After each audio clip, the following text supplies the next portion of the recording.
You are sitting at a cafe, listening to someone talk about the latest massive disaster in their life. Maybe their relationship just ended, a project failed, or they had a huge falling out with a friend. But as you listen, you notice a very specific, undeniable pattern. In every single story they tell, they are the innocent bystander, and the entire universe is the villain. The boss was toxic, the traffic was out to get them, the instructions were confusing, their ex was crazy. It is never, under any circumstances, their fault. If you were born in March, or if you've ever dealt with this specific personality, you know exactly what this looks like. Psychologically, this is the dynamic of the professional victim.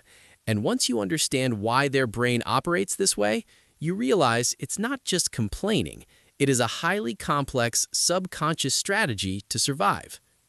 First, we have to look at how this mind processes mistakes. For most of us, being wrong is uncomfortable, but for this specific mindset, taking the blame feels like an absolute threat to their identity.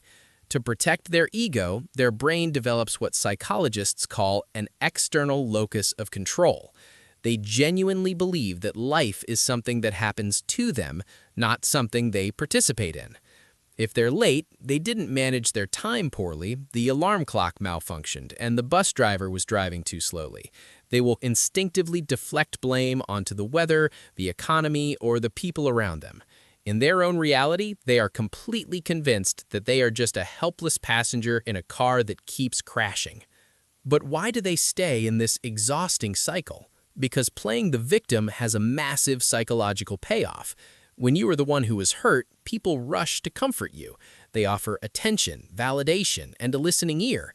For the professional victim, sympathy feels exactly like love. But more importantly, it is the ultimate escape route. Society teaches us not to kick someone when they're already down. So if they constantly position themselves as the one who is suffering, nobody is allowed to ask them to take responsibility. Their perceived helplessness becomes an impenetrable shield. You can't be mad at them for dropping the ball if they're busy showing you how hard life pushed them.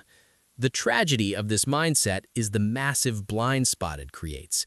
By refusing to accept that they have a role in their own chaos, they completely strip themselves of their own power.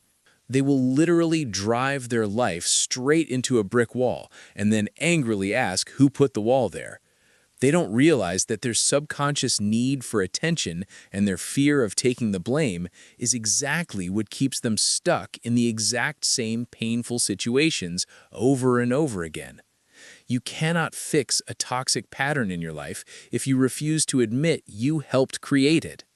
So if you know someone stuck in this cycle, stop trying to fix their problems.